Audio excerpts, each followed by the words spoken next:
Hashtag young gang. I got her. Mm-hmm. Yeah, I got you. Yeah, you did.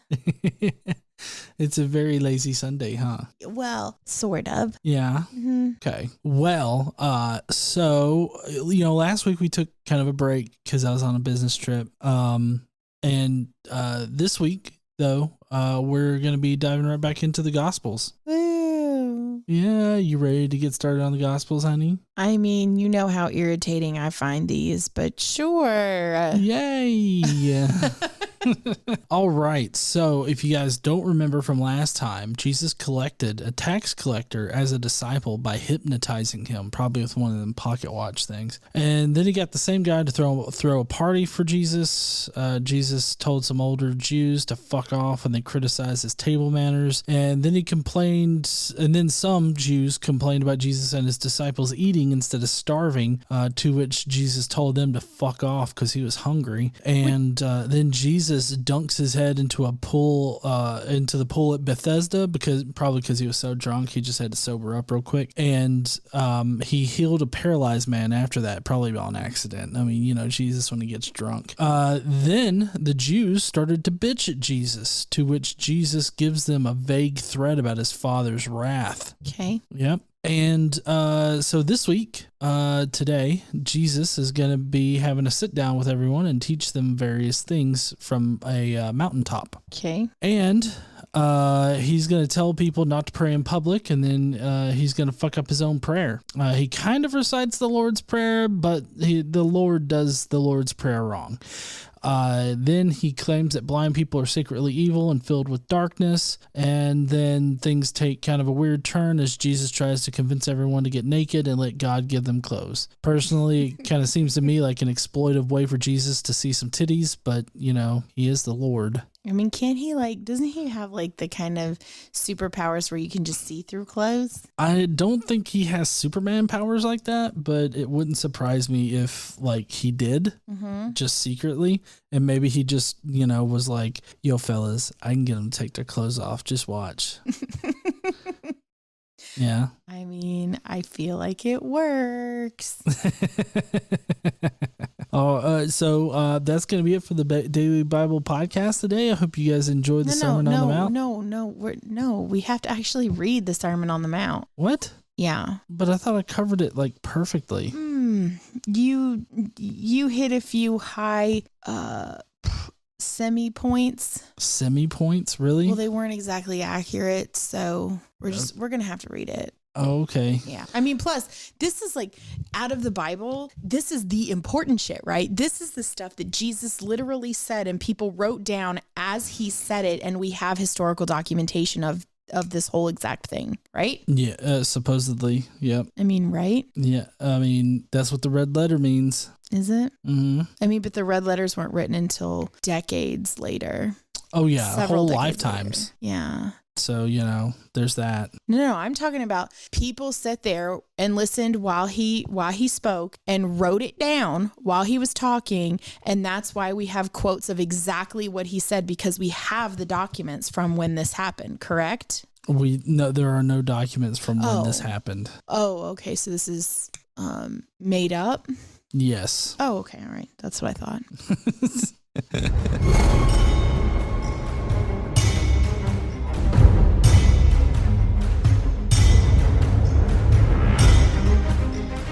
What's up, heathens? How y'all doing? So, I got some things wrong, apparently. Mm-hmm. Yeah.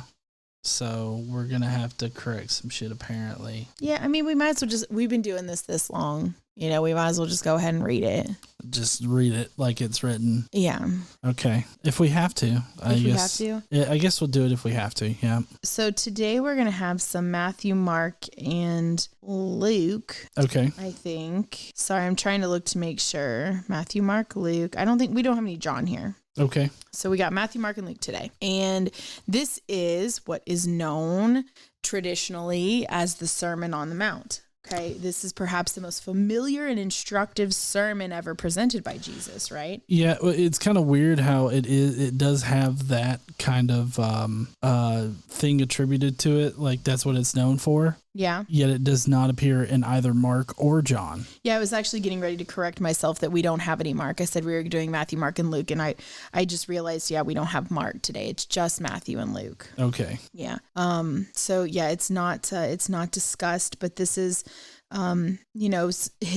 a collection of his most famous teachings, Jesus's most famous teachings. And supposedly this happened, at a place in front of crowds. Right. But, as we were kind of talking about in the intro, this is not something that is actually documented historically have ever happened as having ever happened. Right. But it's likely, according to how the Bible would say it, it's likely that these teachings he would have repeated over and over again everywhere he went. But they're documented here as if this is a thing that happened. So, okay. We're going to start off with Beatitudes. I don't know if you, if for anybody who doesn't know what a Beatitude is, those are the blessings. Are they blessings or are they just like really badass attitudes? No, they're like Jesus is up there on the mount, like, you know what? Fuck the police. No, that's definitely not a beatitude. Oh, okay. That's a bad attitude. It's a bad attitude? That's a bad attitude. This is a beatitude. I don't know. I feel like which doesn't mean like be Beyonce. Oh, okay. I don't think most people would identify that particular sentiment with a bad attitude, just more of like learned response. Fair. I was just thinking somebody being like, fuck, blah, blah, blah. That would, okay, bad attitude maybe. You know what I mean? Right.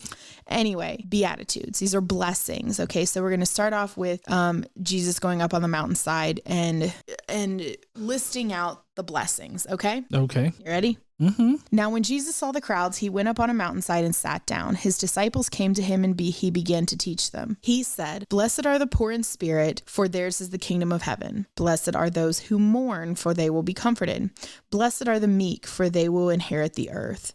Blessed are those who hunger and thirst for righteousness, for they will be fulfilled. Blessed are the merciful, for they will be shown mercy. Blessed are the pure in heart, for they will see God. Blessed are the peacemakers, for they will be called children of God. Blessed are those who are persecuted because of righteousness, for theirs is the kingdom of heaven." Holy shit. Jesus started the persecution complex. Yeah. I mean, everything, all this, starts with Jesus. So yeah, I believe that. Wait till you hear how many times we talk about persecution in this little bit here. Oh, it's so bad. You ready? Yep. Blessed are you when people insult you, persecute you, and falsely say all kinds of evil against you because of me. We had to listen to some dipshitty TikTok fuck today who was talking about this and how persecuted he is and how mean people are to him because he's a Christian. Yep. Here in the U.S., like people are mean to you in the U.S. because you're a Christian. You mean like 3/4 of the rest of the entire population? Mm-hmm. You mean like all of those people who are also just like you? Yep. Sure. Right. Okay. This is also made up. It's just also made up. Rejoice and be glad, because great is your reward in heaven, for the same way they persecuted the prophets who were before you. And now we're going to, in Luke, they pronounce the woes. So are you ready for the woes? Woe is me. I have to not get preferential treatment. Oh, woe is me. No.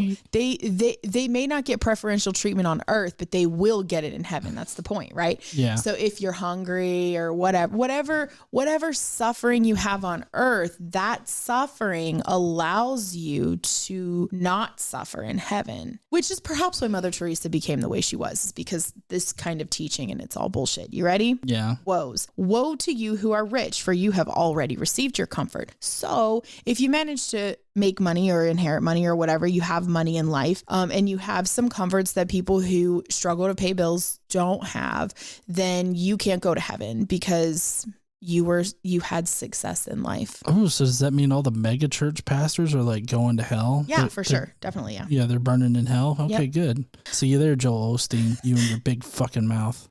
Woe to you who are well fed now, for you will go hungry. So anyone who doesn't starve, anyone who has a meal, which is probably most Christians in the United States, would generally have have meals, right? They'd have food. So anybody who's well fed now, they'll be hungry eternally, right? Like in eternity, like post death. I feel targeted by this.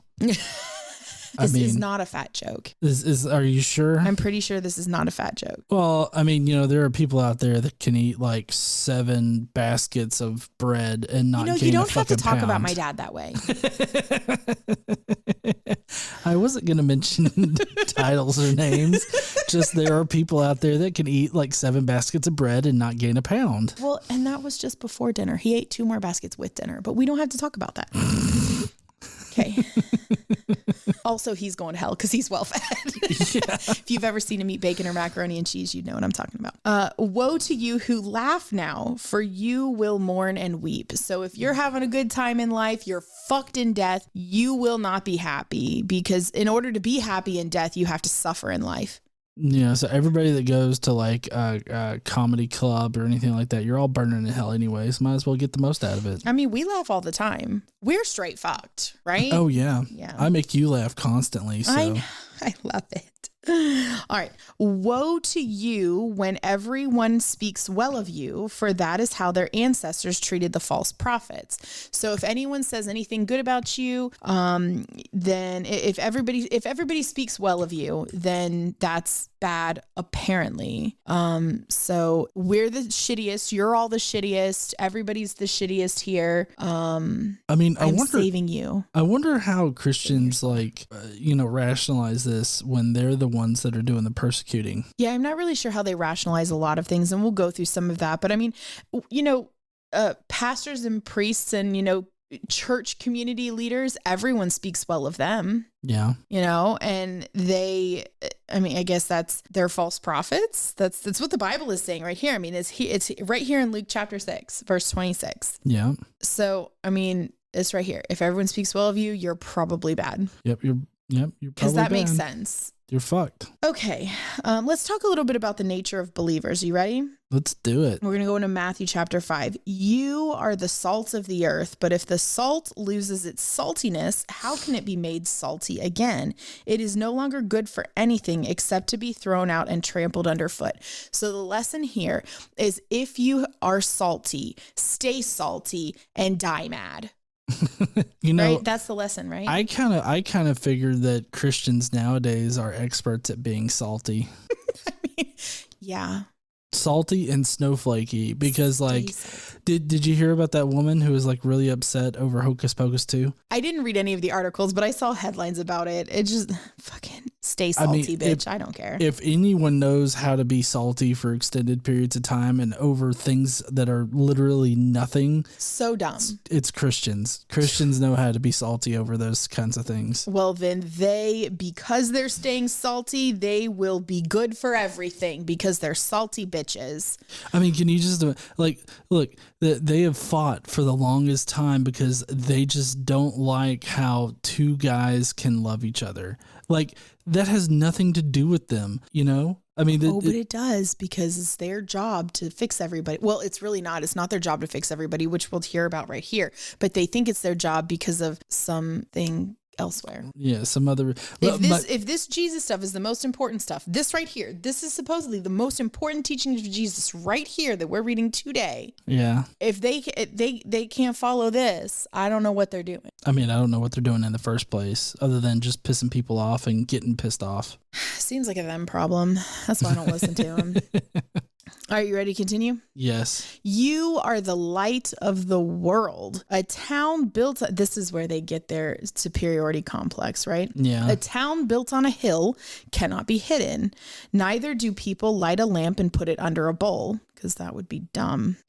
Instead, they put it on a stand, and it gives light to everyone in the house. In the same way, let your light shine before others, that they may see your good deeds and glorify your Father in heaven. Now, this is an interesting passage. This is Matthew chapter 5, verse 16. This is interesting because here in a few minutes, right, we are going to, also in Matthew, we're going to hear about how you should not do that thing. You should not let your light shine before others, that they see your good deeds You're not supposed to do that. But it says here you're supposed to do that. So it's kind of confusing on which one you're supposed to do. Of course, the whole point of this Jesus made this is supposed to be confusing so that people who don't know can't know. Right. And the only way you do know is if you believe, but I'm not sure how you believe if you don't understand. Like, I don't know. Well, I think that whole notion, I believe, is promoting like blind faith. It's like you don't understand, but you believe anyways. And, you know, this seems rational. It does, because it is. But it's also reinforced later, especially in the Gospel of John, because it's got the doubting Thomas passage in it. And in there, he reinforces how it's like, you know, it's better to believe without seeing than it is to have evidence before you believe. Well, if you have evidence, then there's no need for faith, which is why evidence cannot exist. It's not, not that it does not, it cannot. Evidence cannot exist in a Christian worldview, because if it does, you have no need for faith. And faith is all that holds up this whole house of cards. Yeah. That's it. I know that some people kind of, you know, try to get around it by redefining faith or something like that, but it's kind of a weak sauce argument. But I'm just saying that I think that it's just to promote the idea of faith without having like direct, like any kind of real evidence to make you believe. All right. You ready to continue about law and the gospel? This is one of my favorite parts because I think this is horribly misunderstood by a lot of Christians. Oh, definitely. Do not think that I have come to abolish the law or the prophets. Now, one thing that Christians say all the time is, well, I follow Jesus, or they say, I follow the New Testament. Right. And they reject the Old Testament as a way to get away from a lot of the bad shit that's in the Old Testament, right? Because I think there are a lot of Christians who realize that there's a lot of bad shit in the Old Testament. Oh, definitely. But I have heard time and again people say, well, I follow the New Testament because the New Testament is Jesus. Well, Jesus stood up here supposedly on the Mount and said, do not think that I have come to abolish the law or the prophets. I have not come to abolish them, but to fulfill them. Right. So this does not mean that you get to just not follow the rules of the Old Testament, especially given how stringent some of you or how strongly some of you hold on to the 10 Commandments. I don't know if you know this, but those are in the Old Testament. So, all right. For truly I tell you, until heaven and earth disappear, not the smallest letter, not the least stroke of pen will by any means disappear from the law until everything is accomplished. Therefore, anyone who sets aside one of the least of these commands and teaches others accordingly will be called the least in the kingdom of heaven. But whoever practices and teaches these commands will be called great in the kingdom of heaven.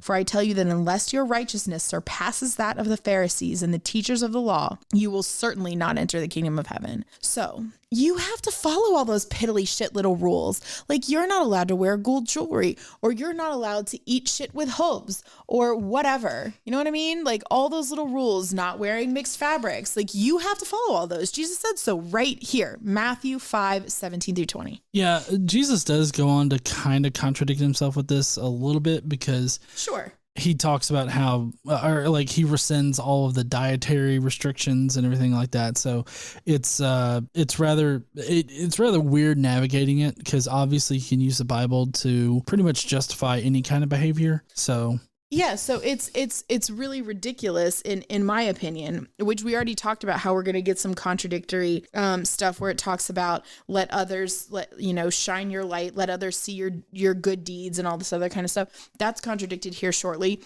This particular section is contradicted in some ways. I'm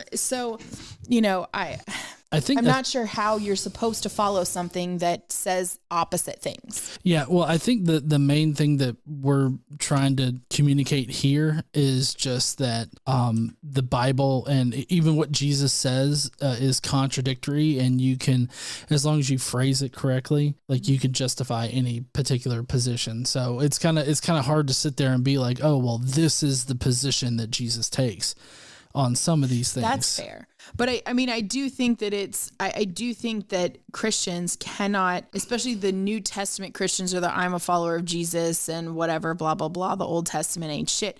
I feel like you can't say that because of this right here. Well, you definitely can't separate Jesus from the Old Testament or the Old Testament laws. So it's just in the very specific nuances of like, you know, dietary restrictions and all this other stuff. Shrimp or whatever. Don't eat, because there's like don't eat shrimp, and Jesus says this, but then later on Jesus is like, you know, God. God has given everything for you to eat and everything like that. So it's like there are specific instances where he overrides like these laws of the prophets. Items. But they're particular items. Which is really strange because he straight says, what did he say? For truly I tell you, until heaven and earth disappear, not the smallest letter, not the least stroke of a pen will by any means disappear from the law. But then he overturns some of it. Right. So that is contradictory to this completely. So, you know, clear as mud shit with Jesus. So are you ready to continue talking about the Sixth Amendment? No. Amendment. Commandment. Yes. The Sixth Commandment. You ready? Yes, I'm good with that. You have heard that it was said to the people long ago, you shall not murder, right? Yes. That's in Exodus chapter 20, verse 13, okay? Mm-hmm. And anyone who murders will be subject to judgment. But I tell you, anyone who is angry with a brother or sister will be subjected to judgment. So you're not allowed to be angry. Don't ever get mad. Anger is wrong. Right. But only against your brothers and sisters. And I just want to point out in this particular instance, they're using the word adelphos and is referring to a fellow disciple or a fellow Christian. Well, yeah, not disciple, but fellow Christian or baptized believer in Jesus. I mean, the footnote says disciple, but well, yeah, but I guess they're using the whole idea of disciple in a more loosely defined as a follower of Jesus. Right. Yes. Agreed. Yeah. So you can't get mad with your fellow religious folk. That's wrong. If you're doing that, all of you Christian YouTube apologist people who are mad at each other about every little thing, and all you people who are mad out there with your fucking signs and shit, you're sinning. Mm-hmm. Okay. According to Jesus, right. Jesus said, all right, on the mount. All right. So if you're mad at any of your fellow Christians, you've done fucked up, mm-hmm. and you'll be subject to judgment. Again, anyone who says to a brother or sister, is it raka? That's how I'd pronounce it. Yeah. Which is it's an Aramaic term for contempt. Okay. Mm-hmm. Is the answer. So basically anger. Contempt is answerable to the court. And anyone who says you fool will be in danger of the fire of hell. How many times have you heard Christians say? Yep. You fool. Only a fool says there is no God. Well, yeah. Of course, I mean, that's not saying a fool against their own. Right. And he's saying that if you call your fellow Christian a fool. I mean, they do that too. They do. Yeah. All the time, especially the street preacher fucks. Yeah. I mean, if they don't, because here's the thing, there's so many, I mean, we don't even have to bring denominations into it. There's so many Christians that think so many different things that like they all call each other foolish for the minor differences that they have. Yeah. So I mean that's just a very common thing that they do. So you are sinning, you will be judged. Okay, Bible says so. This is not me. This is Jesus, right? Mm-hmm. Okay. Therefore, if you are offering your gift at the altar and there remember that your brother or sister has something against you, leave your gift there in front of the altar. First go and be reconciled to them, then come and offer your gift. So when you do offerings and things like that, sacrifices and stuff, you can't have any ill will with any of your fellow Christians. Oh shit. Okay. Yeah. If you do, you have to resolve that or else your gift is dirty. Right? Okay. Settle matters quickly with your adversary who is taking you to court. So if you have any kind of legal issue, you need to settle that quickly. I wish this would apply in non-religious areas too. Because some cases just drag on and on and on forever and almost never get settled for 3 years. It's annoying. Yeah. Anyway, do it while you're still together on the way, or your adversary may hand you over to the judge, and the judge may hand you over to the officer, and you may be thrown into prison. Truly, I tell you, you will not get out until you have paid the last penny.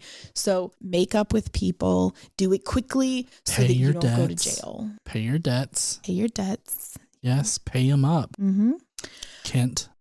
You ready to talk about the 7th commandment? Yep. All right. You have heard that it was said, you shall not commit adultery. That's in Exodus 20:14. Okay. Mm-hmm. But I tell you, now we're going to define adultery here. Okay. Ready? That anyone who looks at a woman lustfully has already committed adultery with her in his heart. Damn. This is a thought crime. Just saying 1984 shit right here. Thought crime. All right. Thought crime. Christians are fine with thought crimes. Yeah. So now this is interesting. You ready? If your right eye causes you to stumble, gouge it out and throw it away. So if you look at a woman lustfully, I'm not sure how you can tell whether or not it's your right eye or your left eye that's sinning. You might as well, actually, you know what? If you look at a woman lustfully, just tear them both out and throw them aside. You'll just be better off that way, right? Yep. Don't do that. We're not advocating. I'm not advocating. This is Jesus. Yeah. Right? This is Jesus is saying it. It is better for you to lose one part of your body than for your whole body to be thrown into hell. And if your right hand causes you to stumble, if you reach out and grab that bitch's ass, right? Mm-hmm. Cut it off and throw it away. It is better for you to lose one part of your body than for your whole body to go to hell. I feel like this is like zombie logic here, because it's like, if you get bit on your arm, cut it off so that you don't turn into a zombie. I mean, tracks. Yeah. Mm-hmm. I could just see being from judged. The ultimate zombie. Yeah. You're right. But can you imagine getting up to heaven and God, or not God, but Jesus or whoever standing there at the gates, Peter, he looks at you and he goes, I smell some stink eye. And it's like, you looked at that girl's ass, didn't you? Go straight to hell with you. But only if you have two eyes. If he looks at you and you've got one eye taken out and one hand taken off, then he knows you did the right thing and you would be restored and go to heaven. Yeah, I wonder what that one guy, he's not a Proud Boy. The guy who was just recently sentenced like today. Oathkeeper, the guy that leads the Oathkeeper. I wonder who he looked at. No. All right. So if you do wrong, cut a part of your body off. Hey, this is kind of like Gilead. Yeah. Yeah. Mm-hmm. Yeah.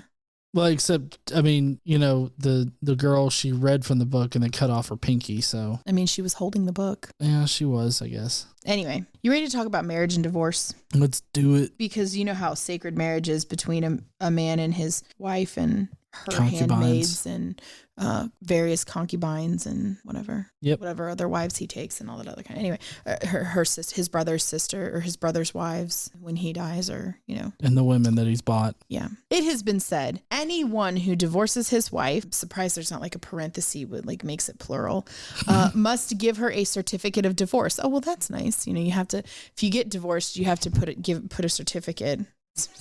Certificate of non-appreciation. Here you go, bitch. Okay, let's see. Where were we? Sorry, I got distracted.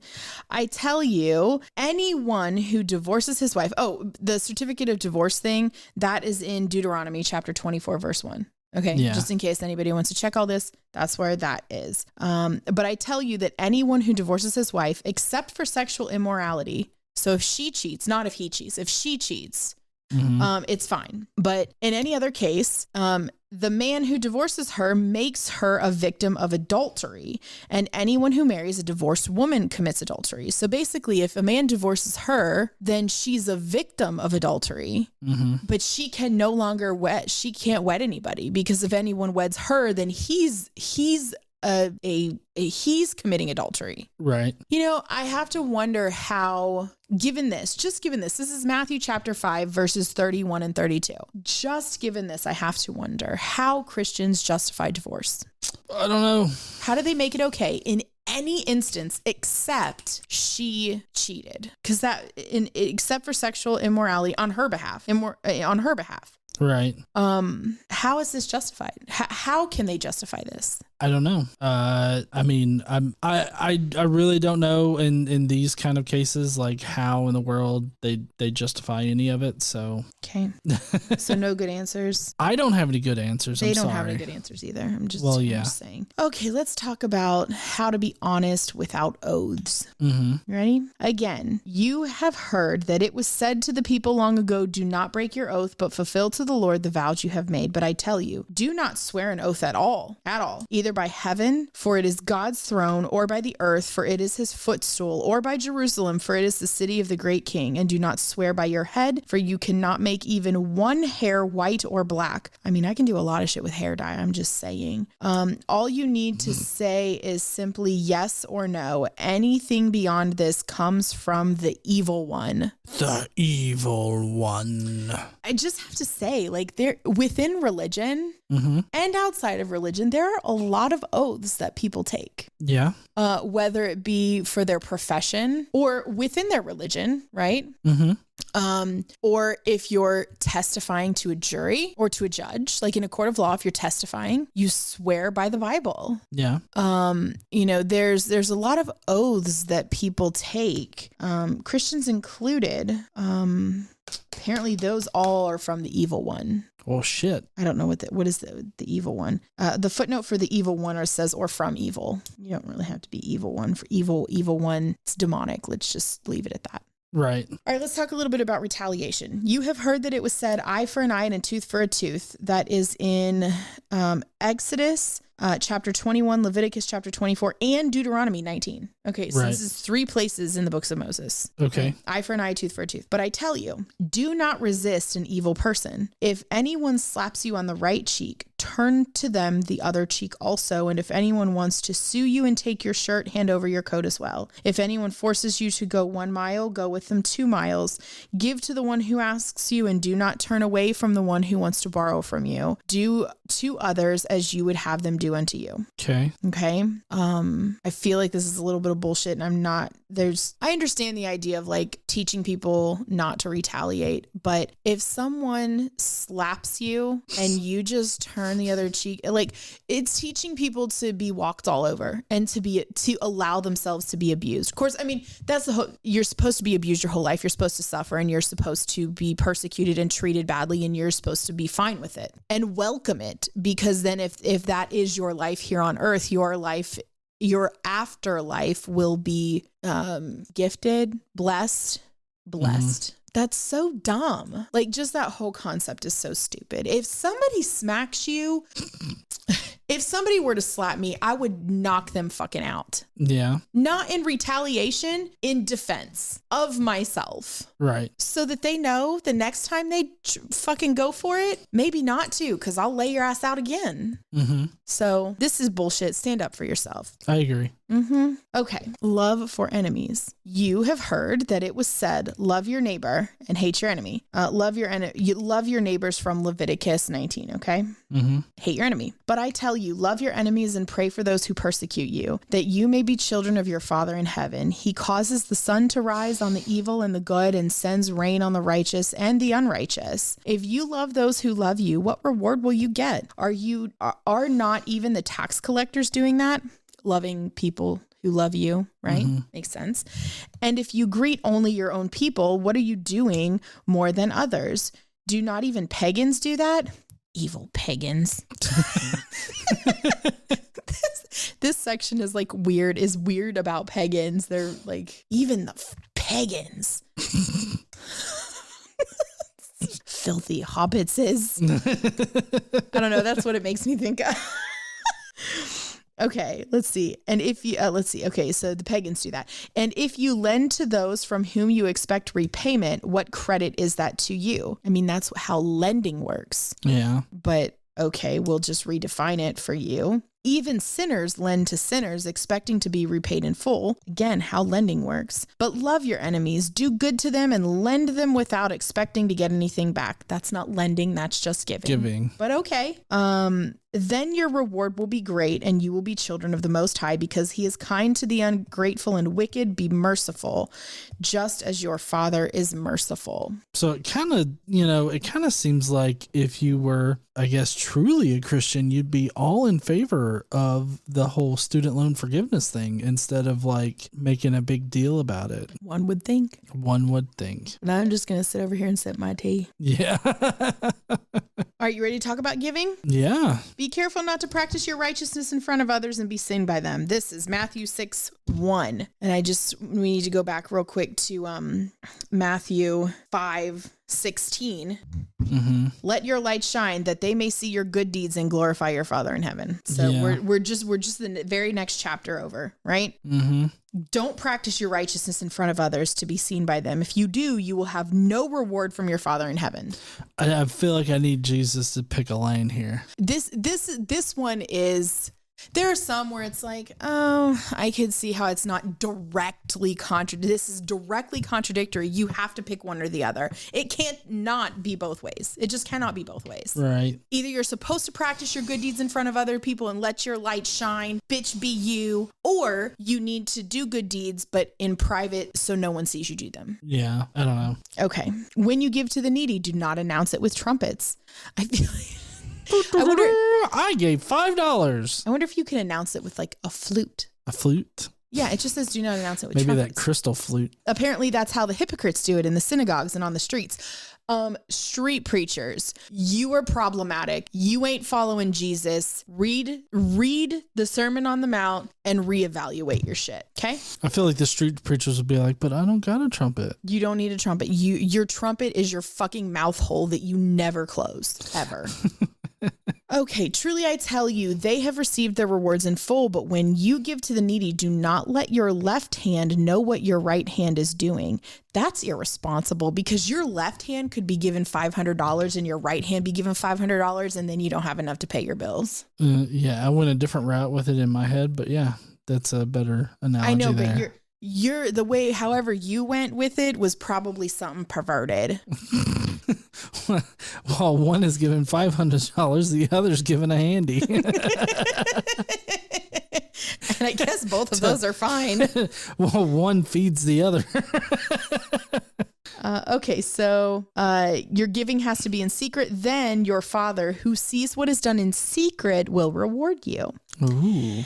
And when you pray, do not be like the street preachers and literally every other Christian I've ever known or seen in my entire life. You ready? Mm-hmm. Especially that coach that recently won his Supreme Court case where he could pray on the field in front of everybody. Yeah. Of course, now he's choosing to be a right-wing influencer rather than a coach. So, that worked out. For him, yeah. The grifter's going to grift. Mm-hmm. All right, so when you pray, do not be like the hypocrites, for they love to pray standing in the synagogues and on the street corners to be seen by others. Truly, I tell you, they have received their reward in full. But when you pray, go into your room, close the door, and pray to your Father who is unseen. We all know God's unseen. Cool. Thanks for saying that straight up. Then your Father who sees what is done in secret will reward you. And when you pray, do not keep on babbling like the pagans, for they think they will be heard because of their many words. I feel like this is saying educated fucks,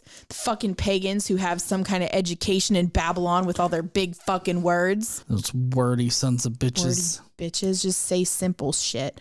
Do not be like them, for your Father knows what you need before you ask him. I'm sorry.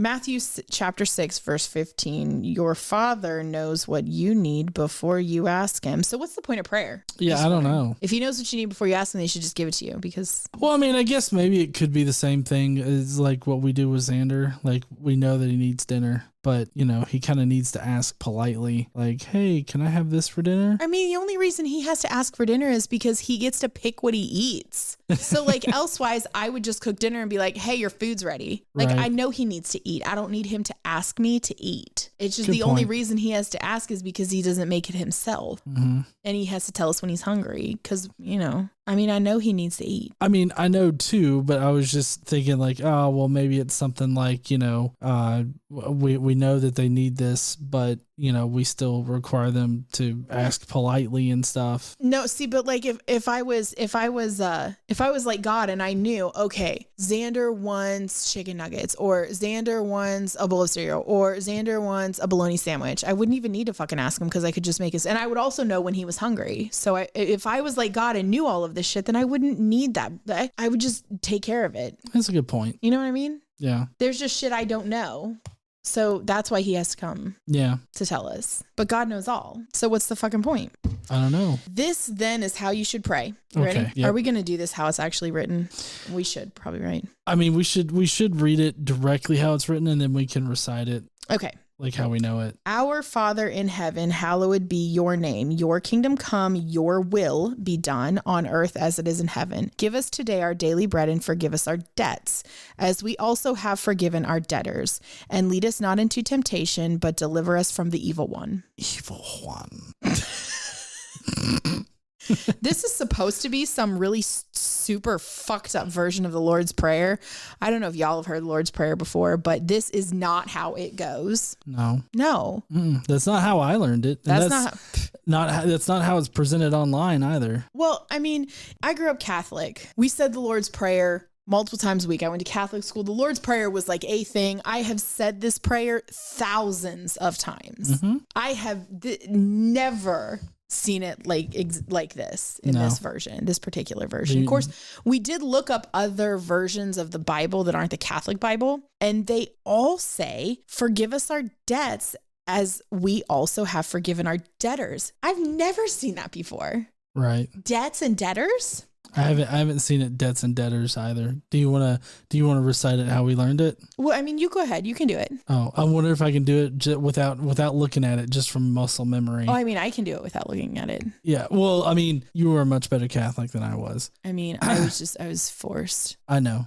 But okay, let me see if I can do it. Our Father who art in heaven, hallowed be your name. Thy kingdom come, thy will be done on earth as it is in heaven. Give us this day our daily bread, and forgive us our trespasses. Forgive us our trespasses as we forgive those who trespass against us. Lead us not into temptation, but deliver us from evil. Or Amen. thine is the kingdom and the power and glory, yours now and forever. Yeah, sorry, I missed that last part, but yeah. Well, I mean, that part, some people do that part, some people don't do that part. It's in some manuscripts and not in others. So, but you're pretty close, yeah. Yeah. I mean, I'm sure that if I thought about it more, I probably could, get back to it. But I mean, it's always been forgive us our trespasses as we forgive those who trespass against us. Right. Debts and debtors?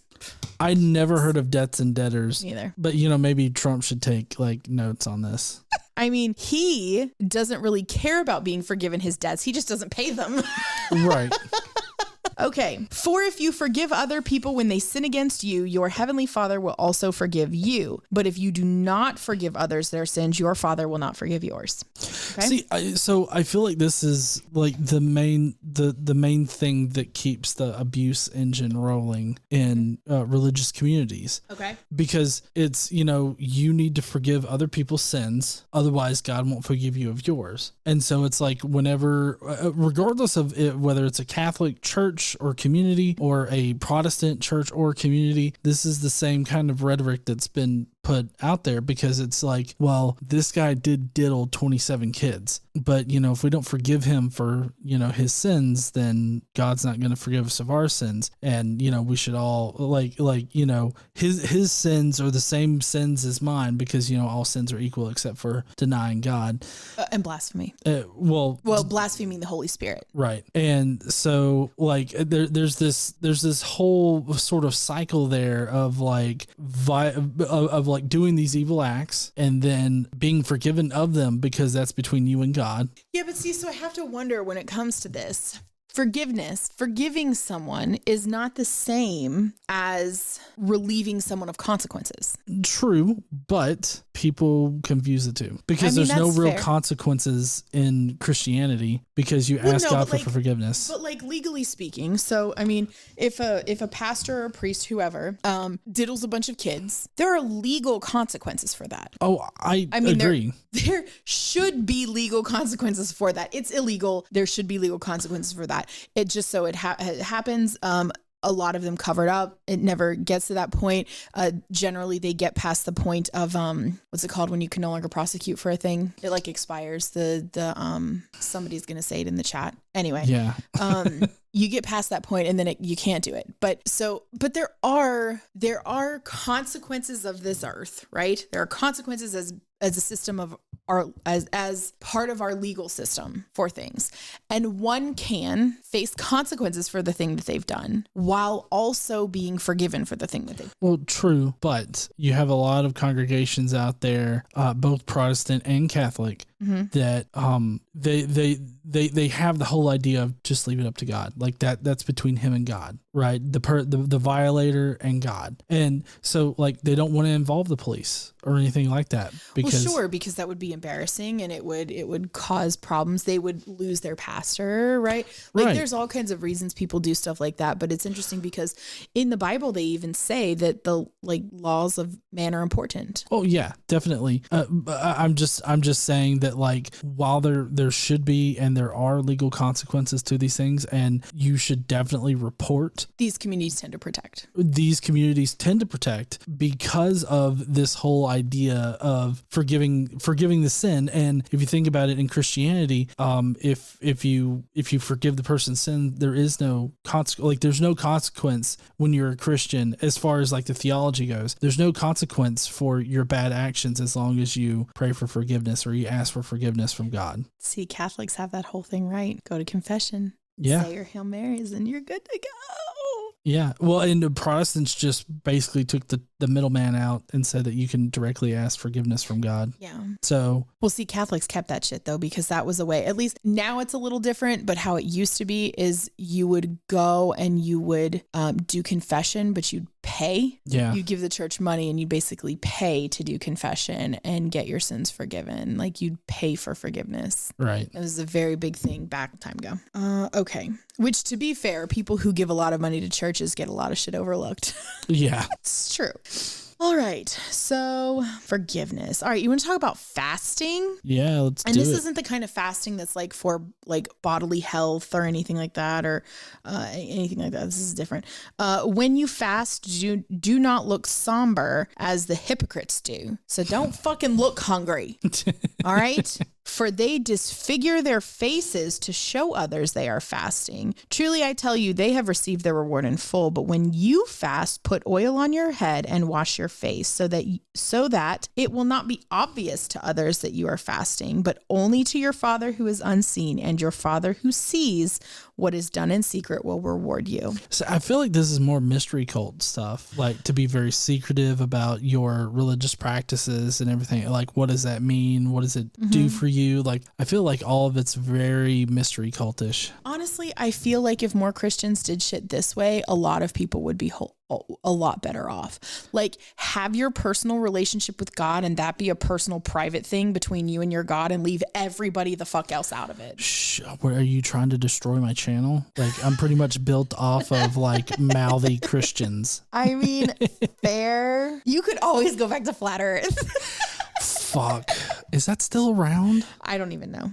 Okay. I don't know, because I never did pay attention to it because it's ridiculous. Yeah. Similarly to the apologists I pay no attention to. You know, it's funny because John and some of our YouTube friends they'll start talking about some sort of apologist or somebody that did some video about something or other, and I never have any fucking idea who they're talking about. I mean, I know a couple of the big names, but I've never listened to anything they do. The only time I ever hear or see it is when they do stuff about it. Otherwise, right. I just do not. I don't watch them. I don't pay any attention to them because I just can't. I just don't have the patience to deal. I don't recommend it for most people. So, I mean, I think that's fine. Okay. So fast in secret. All right. Yeah. Spiritual. Are you ready to talk about spiritual treasures? Oh, let's get the spiritual treasures. Do not store up for yourselves treasures on earth. No treasures. Oh. Do not be a pirate. No booty for you. No booty. Because on earth. Oh no, it's fine. You can have this booty. You can have. Oh, okay. All right. I was concerned. Okay. So when you store treasures up on earth, moths and vermin destroy, and where thieves break in and steal. But store up for yourselves treasures in heaven, where moths and vermin do not destroy, and where thieves do not break in and steal. For where your treasure is, there your heart will be also. So basically, get heaven points. No one can fuck up heaven points. Nobody can. Except for you, I guess, yourself. Also, rid yourself of all those worldly possessions and give it to the local megachurch pastor because he needs them. Because he needs another plane. God wanted me to have my own private jet. a third time. I wonder how mega pastors justify their behavior. Like, I really, like, not publicly. I know how they do it publicly. I wonder how privately. I really just think they don't care about any of this. They don't. That's my personal opinion, is they don't actually care about the Bible. They don't actually care about God or religion. They just care about manipulating people to get their money so that they can live a rich life. Oh, definitely. Yeah. And I think that's true of literally all of them, because they can't possibly care about what's in the Bible and do the things that they do and live the life that they lead. I just think that it requires a whole bunch of cherry picking. That's it. Okay. You want to talk about spiritual insight? Sure. Okay. The eye is the lamp of the body. All right. Okay. If your eyes are healthy, your whole body will be full of light. But if your eyes are unhealthy, your whole body will be full of darkness. This is some ableist shit right here. Blind people are evil. That's what I'm reading here. Yep. If then the light within you is darkness, how great is that darkness? So healthy and unhealthy, they're not actually talking about functioning and non-functioning eyes. Okay. Right. They're talking about if your eyes are healthy, if you're generous, like if you have good spiritual insight, right? Right. Your whole body will be full of light. But if you are stingy or you don't have any spiritual insight, then you'll have darkness within. Okay. So that's really what they're talking about. They're not actually talking about blind people, but I just think it's weird how I don't know how they try to draw these pictures. I don't know. I think that the whole parable thing is ridiculous. Oh, I definitely think so too. Yeah. Okay. The parable's ridiculous. Okay. No one can serve two masters. I mean, if you've ever had two bosses, you'll know that's not fucking true. It's hard, but you can do it. Either you will hate the one and love the other, or you will be devoted to one and despise the other. To me, those are the same thing. Hate one, love the other, devoted to one and despise the other. Don't those say the same thing? Pretty much. Okay. This is also not true. You can like both or hate both. I don't. Well, I think that they're meaning like two radically different like things. Like, of course, he's speaking in parables here. So masters being that like you can't both love the Lord and also love video games. I'm not sure why we're comparing the Lord to video games. Why don't we just say like Yahweh to Baal? Well, because the at least how it's used in sermons and stuff is to compare is idol worship. So like think of something that's paramount in your life that you really like, or maybe some oh, sorry. They continue on. You cannot serve both God and money. Right. Mega church pastors need to hear this. Yeah. Yeah. So just like, you can't both be a Christian and be like a music star, or you can't. Why not? Well, because I mean, like what precludes you from doing like being one and the other? Like, I just don't understand. Just because you have money doesn't change your spiritual beliefs. Right. But I mean, like what this section is saying, that you will be devoted to one and despise the other, or you will. But that's some super dichotomous shit that is just not real. That's not accurate. I know. To anything. I agree. It's not accurate to anything. Yeah. That's dumb. God, the Bible is really stupid. Yeah. I'm just not a fan. I'm just not a fan of it at all. Okay. This should be useful. Matthew chapter 6 verses 25 through 34 wants to talk to us about avoiding anxiety. Okay. Oh, okay. Useful portion of the Bible coming up, right? Mm-hmm. Therefore, I tell you, do not worry about your life, what you will eat or drink, or about your body or what you will wear. Okay. So like in life, we don't have to worry about anything. We don't need to consider about what we'll eat or drink, like where our next meal will come from, or what we'll wear. I mean, just fuck it all. Fuck it all. Okay. Is not life more than food? Sure, absolutely. And the body more than clothes? Well, a body and clothes are different things. So yeah, but not really how you say it. Look at the birds of the air. They do not sow or reap or store away in barns, and yet your heavenly Father feeds them. They forage. Yeah. And there are all kinds of animals that like stow away shit for the winter. Squirrels. Like, what are you talking about? I mean, they don't stow away shit in barns, but like they make places to protect their food and shit that's dumb. Of course they do this. Well, and also wasn't that like a mark of like God or mark of God's grace or something like that upon the Israelites at one time? Because like you remember when Joseph got sold to the Egyptians through the various things, and then he was like store up in the grain houses and everything like that, like store all this grain, Yes, so you're prepared and you can feed yourselves and each other. Right. And then the Israelites, of course, did not store up anything, did not prepare. Mm-hmm. And then they were starving to death. The drought. And they were starving. Because God didn't provide for them. Right. And this is ridiculous. So they had to sell themselves into slavery to the Egyptians. So, okay. Are you not much more valuable than they? I guess birds of the sky. Can any one of you be worried? Can any one of you, by worrying, add a single hour to your life? No, I mean, that's fair. Worrying doesn't add any time to your life. That is an accurate statement in the Bible. Mm-hmm. But emergency preparedness abso-fucking-lutely can. Okay. And why do you worry about clothes? Well, I mean, if we want to go to the base levels to why we worry about clothes, it's because Eve is a sinful bitch and you tempted her to eat a piece of fruit from the tree of knowledge. So now we know we're naked. So dude, that's on you. Well, I thought that was the serpent that did that. God is all things. Oh, okay. I get you. So, I mean, that totally falls on God. This is your fault. You're the one who, I mean, he would have created the tree. I mean, God is ultimately responsible for that. God knew it was going to happen. God set them up because if God really wanted to keep the tree away from them, he'd put it up on a mountain where they couldn't get to it. Or just not create the tree. Or just not create the tree. That's right. I mean, there are several good solutions for it, but God obviously wanted them to violate what he said so that he could have a reason to curse them with sin. So the reason that we know that we're naked is because of you and your goddamn tree of knowledge. So if you want to be pissed about somebody worrying about clothes, that's why. There you go. Yeah. See how the flowers of the field grow? They do not labor or spin. They're flowers. Yet I tell you that not even Solomon in all his splendor was dressed like one of these. Like a flower? I mean, he wasn't pretty. I guess he was an ugly fuck then, huh? I mean, flowers don't need clothes. No, I just think that he's talking about how pretty the flowers are. Oh, in all their splendor, he wasn't as pretty as a flower. Okay. I can see Jesus standing up, taking off his robe and everything like that. Why are y'all worried about clothes? Let's hang brain.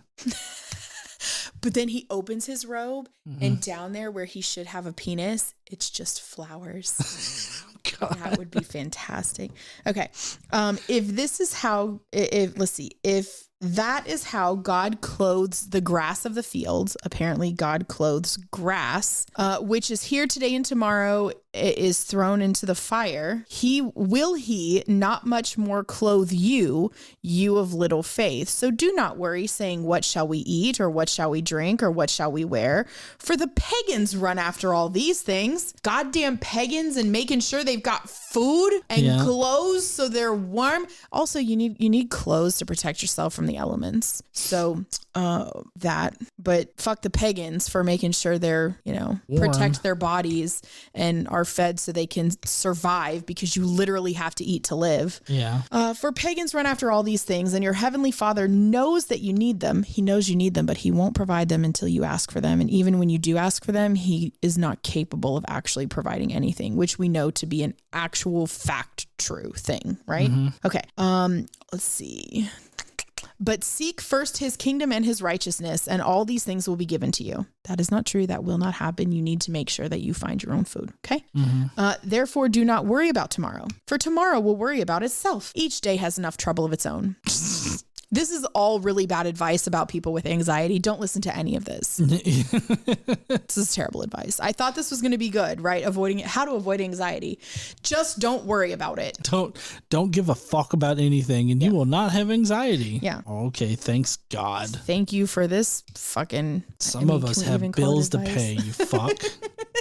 Okay. Well, you're not supposed to worry about debt. Oh yeah.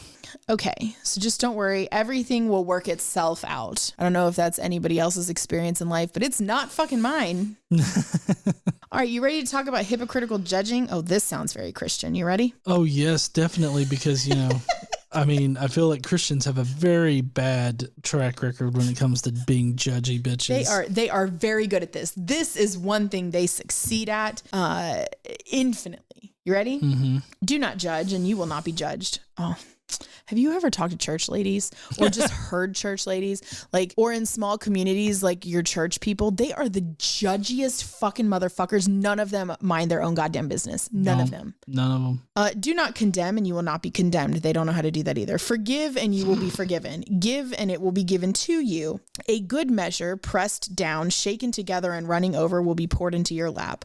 For with the measure you use, it will be measured to you. Mm-hmm. All right. He also told them this parable. Here we go again. Can the blind lead the blind? I mean, maybe. I don't Depends. know what his fucking problem is with blind people. Will they not both fall into a pit? I mean, I don't know.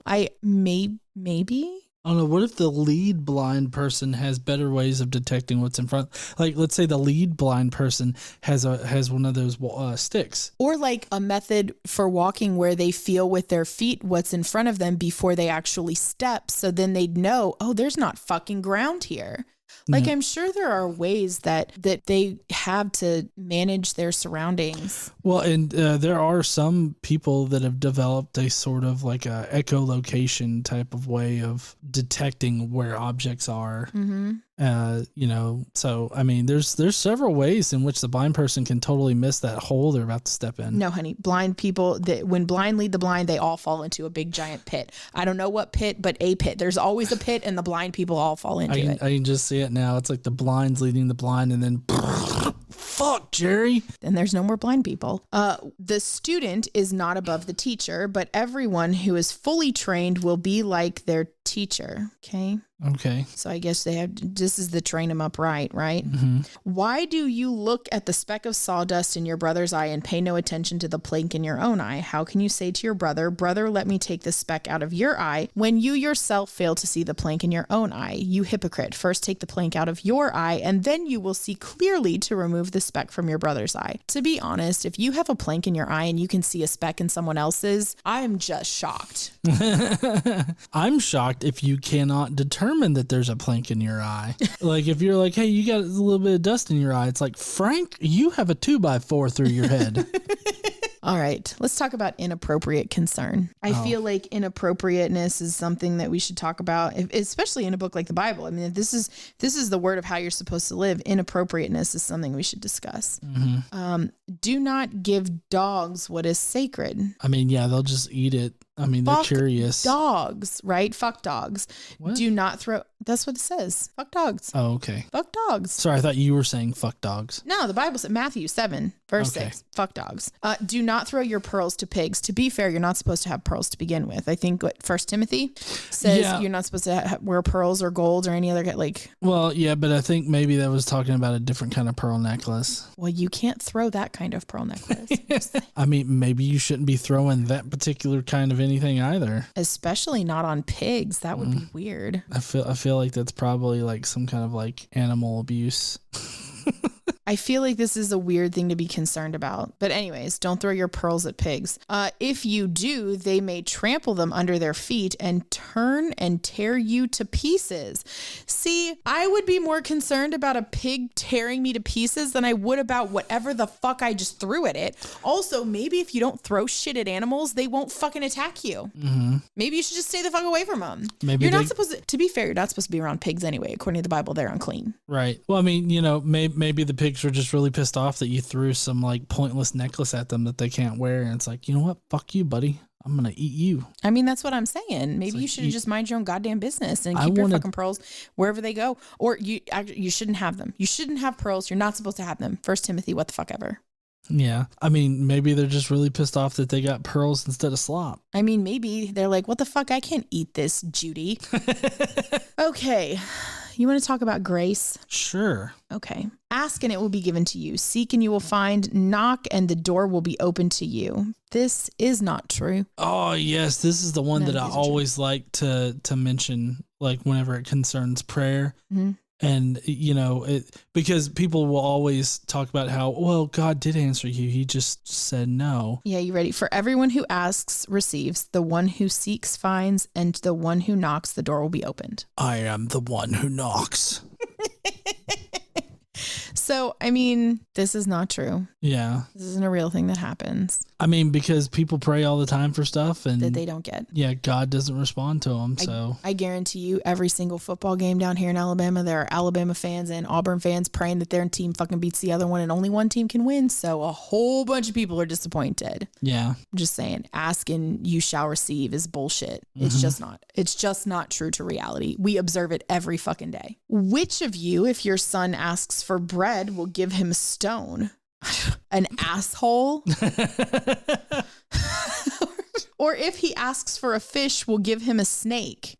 It's a dick move. This is really rude. I mean, fish for dinner? Pfft, I've got snake, buddy. I mean, to be fair, if he says I want fish and all you have is like rattlesnake, you can make snake stew. Be fine. You could eat that. It'd be all right. I mean, I wouldn't recommend just chucking a live snake at your kid, but if you then, though you are evil, it's random, know how to give good gifts to your children, and how much more will your Father in heaven give good gifts to those who ask him. So in everything, do to others what you would have them do to you, for this sums up the law and the prophets. Yeah, well, actually that's contained in the law, like in the Old Testament, the do unto others as you would have them do unto you. Sure. This is also not necessarily unique to Christianity. The whole idea of the golden rule doesn't belong to them. Right. It wasn't created by them. Right. It definitely existed way before Christianity, and even the Jews got it from somebody else. Okay, let's talk about discipleship and how unpopular it is. Okay.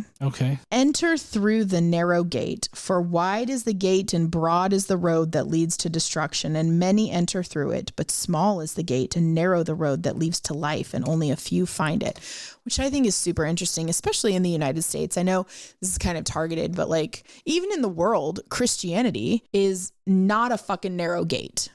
But in the United States, Christianity is the biggest goddamn gate we've got. Yeah. It's the biggest gate here. So if the narrow gate is the way, we all non-religious folks are doing it right. Right. We are the narrow way. Testing religious leaders. Watch out for false prophets. We know this is a problem. This has always been a problem. False prophets are bad, right? But there is really no good way for determining what is a false prophet and what is a real prophet. I think John's idea of how to handle this is the best. Light shining out all orifices, and then you would know. Yeah, I mean, totally. I mean, that would be like in the wheelhouse of an all-powerful God to have light shine out. Absolutely. But so this, of course, this is in Matthew and Luke, this section here. It looks like mostly maybe Matthew. But just keep in mind that this has been preached by Paul for the longest time about false teachers and everything like that. So, I mean, the idea of false prophets and all the warnings against them are in the Old Testament as well. Right. It's like littered throughout it. So, okay. False prophets, they come to you in sheep's clothing, but inwardly they are ferocious wolves. By their fruit you will recognize them. Yeah, I feel like this is directly talking about Greg Locke right here, because I mean that describes him. He's a ferocious wolf of Q conspiracies. He's really horrible. He's a horrible person. Okay. Do people pick grapes from thorn bushes or figs from thistles? Yes. People pick fruits and flowers from things that are thorned and thistled. They do. Absolutely. That is normal. Wear gloves. Likewise, every good tree bears good fruit, but a bad tree bears bad fruit. This just speaks to the health of the particular tree. If a tree is unhealthy for whatever reason, poor pH levels in the soil or not enough water or whatever, it's going to obviously be unhealthy, and therefore whatever fruit might be on it is also probably unlikely to be healthy or bountiful. Okay. Okay. Every tree that does not bear good fruit is cut down and thrown into the fire, or you could try to water it or fix whatever the issue is that's leading to the poor production. And that could help make it a good tree. But no, instead we're just going to throw it in the fucking fire because reasons. Thus, by their fruit, you will recognize them. This is the part that's in Luke here, the next couple sentences. A good man brings good things out of the good stored up in his heart, and an evil man brings evil things out of the evil stored up in his heart. For the mouth speaks what the heart is full of. Oh. Apparently my heart is full of fucks. Yeah. Just, I know it's kind of standard thing to say, but the heart is just an organ. There's nothing in there but blood. Right. But he's talking about a metaphorical heart. Right. So. Okay, back into Matthew. Not everyone who says to me, Lord, Lord, will enter the kingdom of heaven, but only the one who does the will of my Father who is in heaven. Many will say to me on that day, Lord, Lord, did we not prophesy in your name, and in your name drive out demons, and in your name perform many miracles?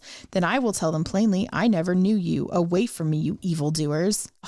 We did everything that you wanted. You're evildoers. So does that mean you're evil? Like, what are we doing here? No, it's all your fault. Oh, shit. Alone. Okay, let's talk a little bit about faith and deeds. Why do you call me Lord, Lord, and do not do what I say? Therefore, everyone who hears these words of mine and puts them into practice is like a wise man who built his house on the rock. The rain came down, the streams rose, and the wind blew and beat against that house, yet it did not fall.